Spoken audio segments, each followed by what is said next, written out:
حضرت عبداللہ بن عمر بن عاص رضی اللہ عنہ سے روایت ہے کہ نبی اکرم صلی اللہ علیہ وآلہ وسلم نے فرمایا، انصاف کرنے والے اللہ تعالیٰ کے ہاں نور کے ممبروں پر رحمان کی دائیں جانب ہوں گے۔ جو عدل کرتے ہیں اپنے فیصلوں میں اور اپنے گھر والوں کے ساتھ اور اپنی رعایا کے ساتھ۔ سنن النسائی حدیث نمبر 5381۔ حضرت ابو ہریرہ رضی اللہ عنہ سے روایت ہے کہ رسول اللہ صلی اللہ علیہ وآلہ وسلم نے فرمایا، 7 قسم کے لوگ ایسے ہیں جن کو اللہ تعالیٰ قیامت کے دن اپنا سایہ مہیا فرمائے گا، جس دن اللہ تعالیٰ کے سائے کے علاوہ اور کوئی سایہ نہیں ہوگا۔ نمبر 1، عادل حکمران۔ نمبر 2، وہ نوجوان جو اللہ تعالیٰ کی عبادت میں پھلے پھولے۔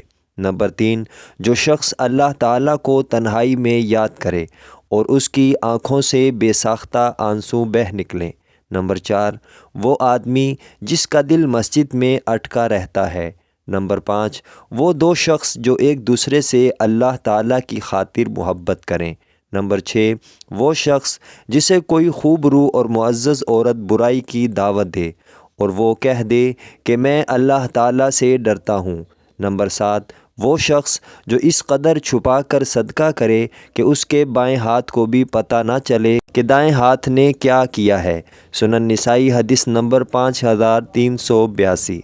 حضرت ابو ہریرہ رضی اللہ عنہ سے روایت ہے کہ رسول اللہ صلی اللہ علیہ وآلہ وسلم نے فرمایا، جب کوئی حاکم فیصلہ کرتے وقت صحیح نتیجے تک پہنچنے کی کوشش کرے اور صحیح فیصلہ کر دے تو اس کو دگنا اجر ملے گا، اور اگر وہ کوشش کرے لیکن صحیح فیصلے تک نہ پہنچ سکے تو اس کے لیے اکہرا ثواب ہے۔ سنن نسائی حدیث نمبر 5383۔